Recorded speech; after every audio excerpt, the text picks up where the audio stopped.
Hi guys, Radhe Radhe, हरे कृष्ण। कैसे हैं आप सब? ठाकुर जी की कृपा से अच्छे होंगे, स्वस्थ होंगे। आप सभी को पाप मोचनी एकादशी की अनंत और ढेरों सारी बधाइयां। अच्छा, पाप मोचनी एकादशी जो है वो हमारे सभी पापों को छिर करने वाली एकादशी यानी कि खत्म करने वाली एकादशी मानी जाती है। साल की सारी बड़ी एकादशियों में पाप मोचनी एकादशी भी में आती है और कहा जाता है कि हमसे अनजाने में अगर कोई भूल चूक पाप हो जाते हैं, जैसे क्रोध आ जाता है, हमें झूठ बोल देते हैं किसी कारण, और हमसे कोई कीड़ा मर जाता है, कुछ भी आपसे अनजाने में अगर पाप हो जाते हैं तो वो सारे खत्म करने के लिए हमारी पाप मोचनी एकादशी है। कहा जाता है कि जब तक हमारे पाप हमारे खत्म नहीं होते हैं तब तक हमें ये मृत्यु लोक मतलब धरती को कहा जाता है, मृत्यु लोक कहा जाता है, हमें धरती पर ही रहना पड़ता है जब तक हमारे सारे पाप नष्ट नहीं हो जाते। तो इसीलिए हमारे सारे पापों को खत्म करने वाली, छिर करने वाली एकादशी पाप मोचनी एकादशी आती है, जिसका हम व्रत विधि विधान से अगर करते हैं, भगवान की पूजा अर्चना वंदना करते हैं, भजन का नाम जाप कीर्तन करते हैं तो हमारे सारे पाप हमारे श्री हरि दूर कर देते हैं। तो अब हमें क्या करना है? अगर जो लोग एकादशी के व्रत रखते हैं उन्हें तो ये व्रत रखना ही रखना है, बट अगर आप व्रत एकादशी का नहीं भी रखते हो तब भी आपको पाप मोचनी एकादशी का व्रत जरूर रखना चाहिए, क्योंकि हमसे इतने पाप हो जाते हैं जो कि हमें एकादशी का व्रत रखकर हमारे पाप वो खत्म हो सकते हैं। तो हम क्यों ना रखें एकादशी का व्रत। तो अब बात कर लेते हैं कि एकादशी कब से शुरू हो रही है। 13 तारीख को एकादशी 9 बजे से शुरू हो जा रही है और 14 तारीख को सुबह सूर्य उदय के साथ ही एकादशी समाप्त हो जाती है। तो हमें व्रत कब रखना है? हमें व्रत रखना है 14 तारीख को। अब आप बोलोगे एकादशी तो 13 तारीख है, तो हम 14 तारीख को व्रत क्यों रखें?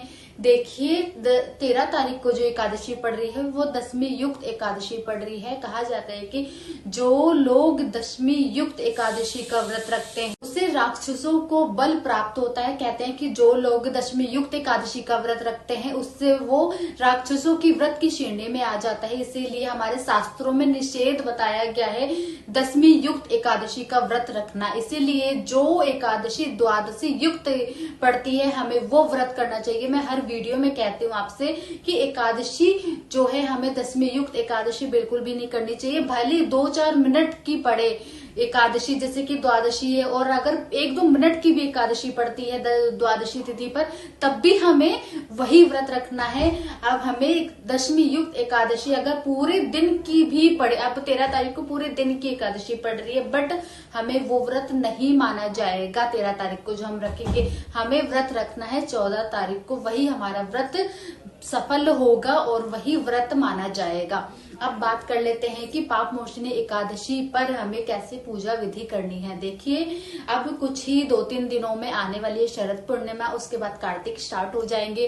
कौन कौन कार्तिक नहाता है आप मुझे कमेंट में जरूर बताइएगा। तो अब बात कर लेते हैं कि हमें सबसे पहले ब्रह्म मुहूर्त में उठना है। देखिए, एकादशी पर हमें ब्रह्म मुहूर्त में जरूर उठना चाहिए। उसके बाद पानी में कुछ डालकर हमें नहाना चाहिए। आप हल्दी डाल सकते हो, गंगा जल डाल सकते हो, थोड़ा सा कच्चा दूध डाल सकते हो, आप कुछ भी डालिए, बट आपको खाली पानी से नहीं नहाना चाहिए। उसके बाद हमें पीले कलर के वस्त्र धारण करने हैं। श्री हरि को पीले कलर के वस्त्र बहुत ज्यादा प्रिय हैं, खुद भी पहनना है, और हमें अपने बाल गोपाल लड्डू गोपाल को भी पीले कलर के वस्त्र ही धारण करवाने हैं। बाल गोपाल को आप पंचामृत से स्नान करा सकते हो। अगर पंचामृत से स्नान नहीं करवा सकते हो तो आप कोशिश करिए कि कच्चे दूध से तो आप स्नान करवाइए। उसके बाद आपको क्या करना है? सबसे पहले संकल्प लेना है। मैं आपको हर वीडियो में बताती हूँ कि संकल्प लेना कितना ज्यादा जरूरी होता है। संकल्प कैसे लेते हैं आपको मेरे चैनल पे वीडियो मिल जाएगी, संकल्प कैसे लिया जाता है। तो आप संकल्प लीजिए। उसके बाद आपको एकादशी की कथा सुननी है। उसके बाद आपको भगवान का प्रिय भोग लगाना है। देखिए, हर एकादशी पे वैसे तो अलग अलग भोग होते हैं, बट आपको मेन जो भोग होता है मखाने की खीर का भोग भगवान को अति प्रिय है। तो एकादशी वाले दिन आपको ठाकुर जी को, श्री हरि विष्णु को आपको मखाने की खीर का भोग लगाना है। उसके बाद आपको पूरे दिन आप जैसा व्रत रख रहे हो उस तरीके से आपको व्रत में बोलना है, संकल्प में बोलना है। फलाहार करके रख रहे हो, अगर पानी पी के आप रख रहे हो व्रत, जैसे भी आपकी इच्छा हो उस प्रकार आपको संकल्प में वही बोलना है। तो इस प्रकार से पाप मोचनी एकादशी का व्रत रखा जाता है। और साथ में ही आने वाली है शरद पूर्णिमा। शरद पूर्णिमा कहा जाता है कि कार्तिक का महीना महीना जो है, कार्तिक का महीना मेरा फेवरेट महीना है, क्योंकि कार्तिक का महीना श्री राधा रानी द्वारा बनाया गया महीना है। श्री राधा रानी और ठाकुर जी को ये महीना बहुत ज्यादा अति प्रिय है और मुझे बहुत ज्यादा पसंद है कार्तिक का महीना। तो शरद पूर्णिमा को लेकर वीडियो बहुत जल्दी आ जाएगी मेरे यूट्यूब चैनल पर, आप वीडियो देखना बिल्कुल भी ना भूलिएगा। कैसे ठाकुर जी की सेवा करनी है शरद पूर्णिमा वाले दिन, कैसे खीर बनानी है, कैसे आप खीर का भोग ठाकुर जी को लगाइए, कैसे कैसे पूजा अर्चना वंदना करेंगे और साथ में माता लक्ष्मी की कैसे पूजा अर्चना वंदना की जाए, तो इसके ऊपर मेरे यूट्यूब चैनल पर वीडियो आ जाएगी, बहुत जल्दी वीडियोस आएगी। तो आपको कैसे लगी मेरी वीडियो, से लाइक शेयर कमेंट करना बिल्कुल भी ना भूले, सब्सक्राइब करना तो बिल्कुल भी ना भूले। मिलते न्यू ट्रेंडिंग वीडियो के साथ, आज के लिए राधे राधे, हरे कृष्ण।